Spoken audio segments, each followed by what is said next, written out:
Welcome back, space friends, to the second installment of the Voyages of the Interloper, which is my capital ship in Empyrean Galactic Survival. In the last episode, I was able to gather some gold. With this gold, I was able to upgrade the CPU of the Cloak-Shape fighter. As you can see, this is a replica of the Cloak-Shape fighter from Star Wars.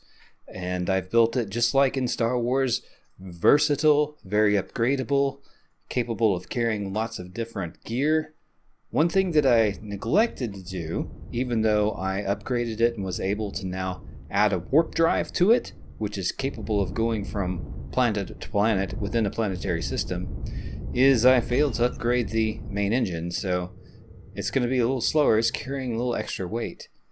But anyway, my goal is to find signs of human life, meaning other players, because in this server, it is rather empty because it's a large galaxy. Nothing wrong with that, because I like to explore.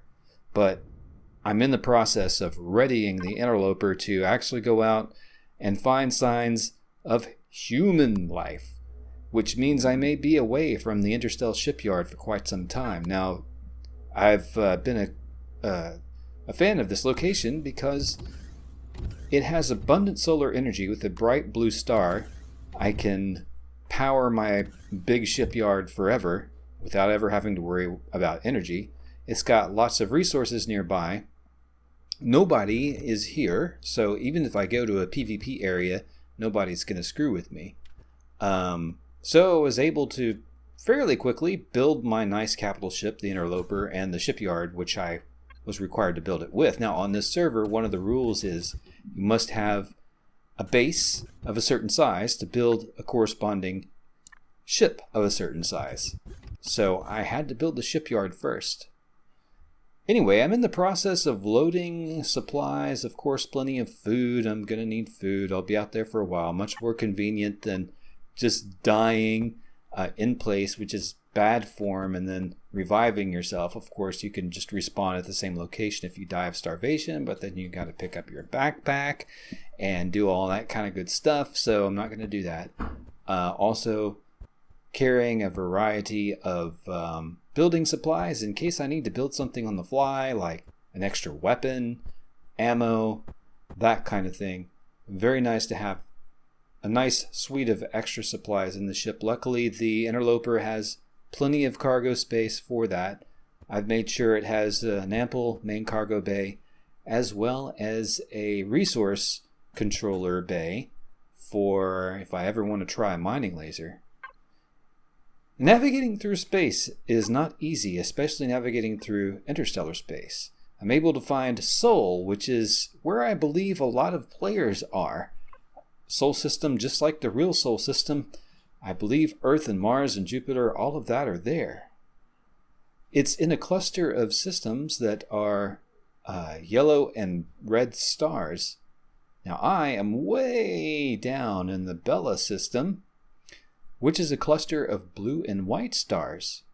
There aren't a lot of temperate or Earth-like planets in this area. There's a few jungle moons, which you probably would have seen in the last video, but there's not a lot of temperate planets or ocean planets. There's one swamp planet in my system, but working out how to get there, as my jump range is only 35 light years, is a bit of a challenge.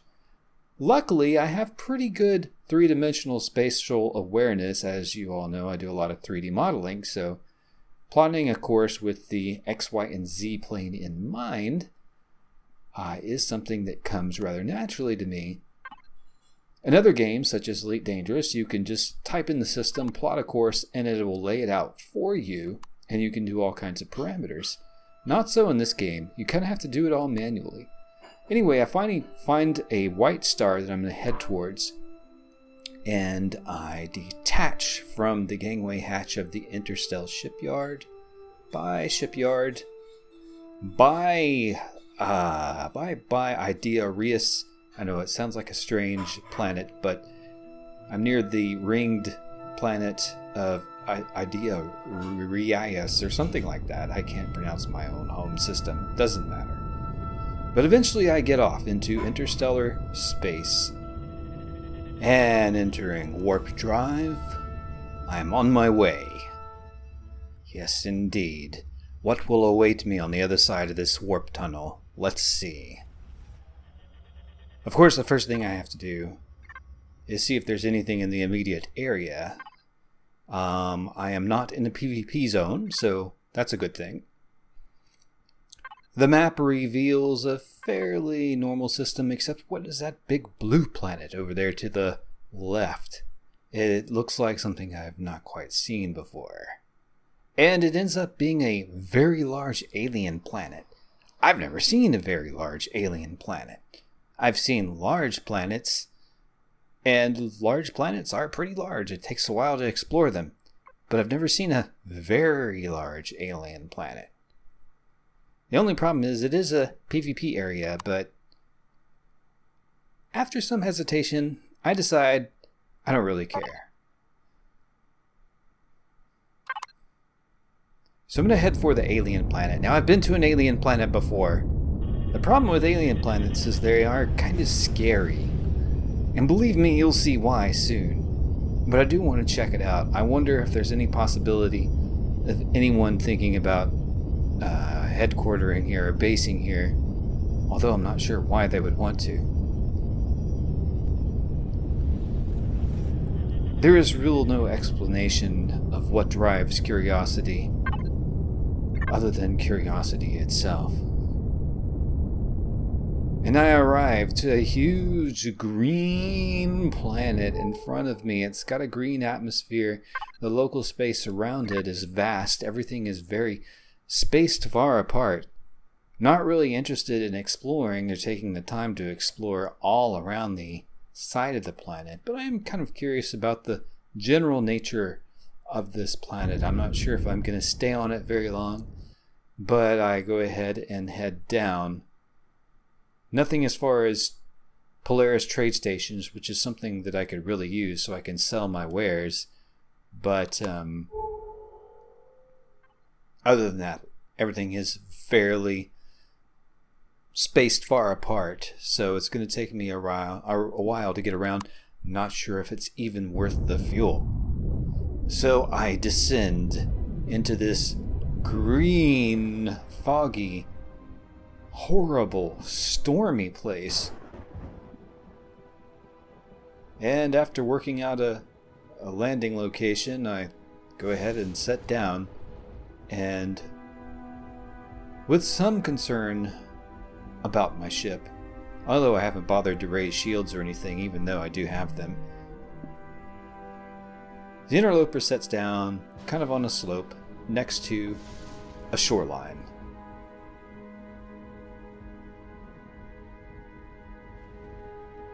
There is nothing in my immediate vicinity according to the radar pinger. But I get up, there's Ramirez over there at the tactical station, but I get up and I have a look outside the front viewport and I see swampy looking trees and alien flora.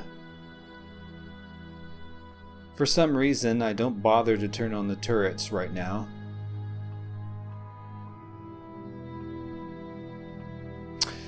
And from the lower hangar bay, I decide to venture out. Still haven't turned the turrets on.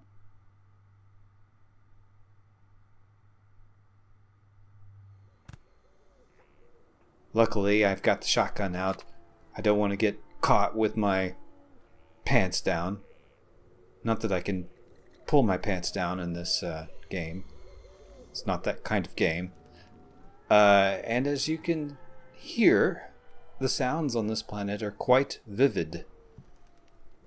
Why coyotes live here, I don't know. Perhaps that's a case of convergent evolution. Actually, there are no coyotes in this game as far as I know.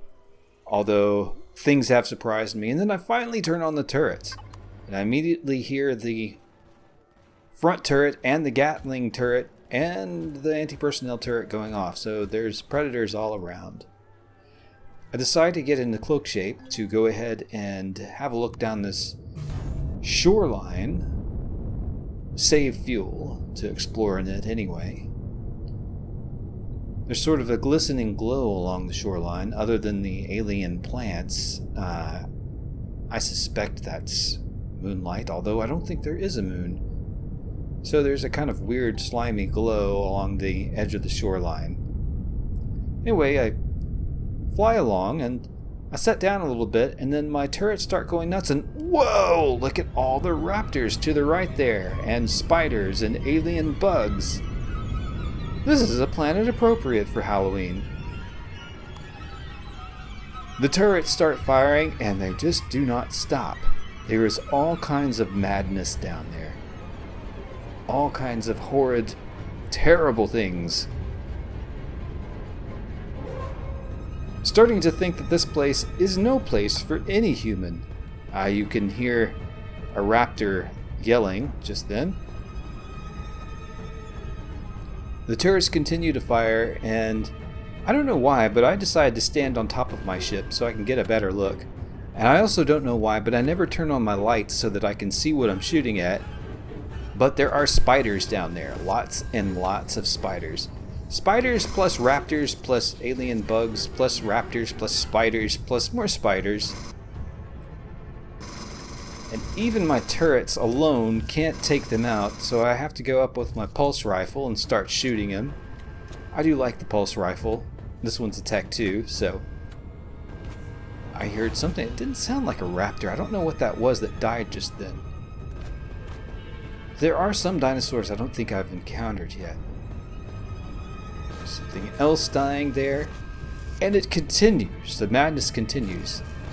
Keep in mind, everyone, I did record this the night before Halloween, so isn't this appropriate?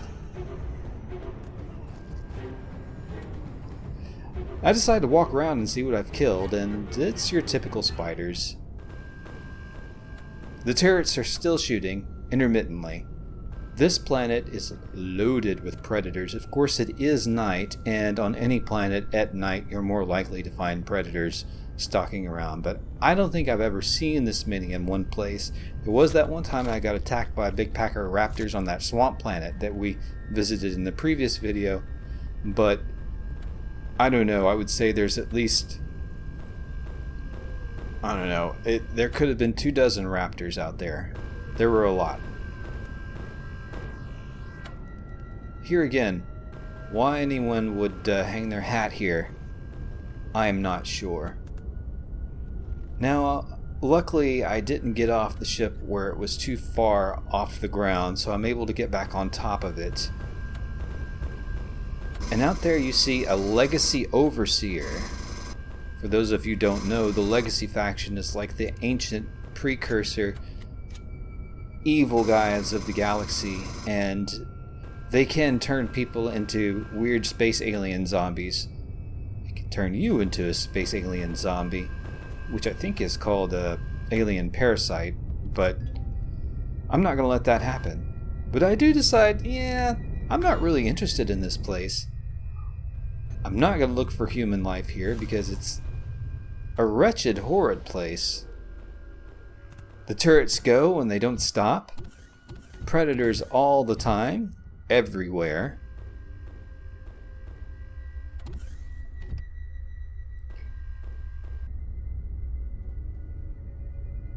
And I say we dust off and nuke the site from orbit. No, I can't nuke the site from orbit. Not with the current weapons, but anyway. I can certainly leave. Because you know what? This place is hazardous. So I set course to another system, and I decide to get away. What I need to do is find a place where I can set down that is not PvP. Even though I have offline protection, I'm not sure I can trust it. And it needs to be a planet with breathable atmosphere so that I can turn off all the power in my ship and my plants will be okay. I don't want to be in a planet with a bad atmosphere, but I do find a jungle moon with a breathable atmosphere, a normal atmosphere. I also need to collect a little bit of water, because with water plus promethium you can create fusion power cells. And fusion power cells are much more efficient than the standard power cells. And I do find a little pond of water, a very small lake there on this jungle planet. I'm sure this jungle planet's going to be a lot... It's actually a jungle moon, I should say. This jungle moon is going to be a lot less hostile even though it's raining a little bit. After examining the pond, I do decide that it is suitable to collect water, and you see some peaceful triceratops in the distance there. These triceratops are completely harmless. If you don't shoot at them or screw with them, they won't screw with you. I decided this is a good place to stop and let my water extractors run and get ready for the next part of my adventure. Well, space friends, I'm feeling pretty good about this series. Almost have enough for a full, about 5-episode run of this. So we'll continue. Stay tuned for another episode of this soon. Until next time, space friends.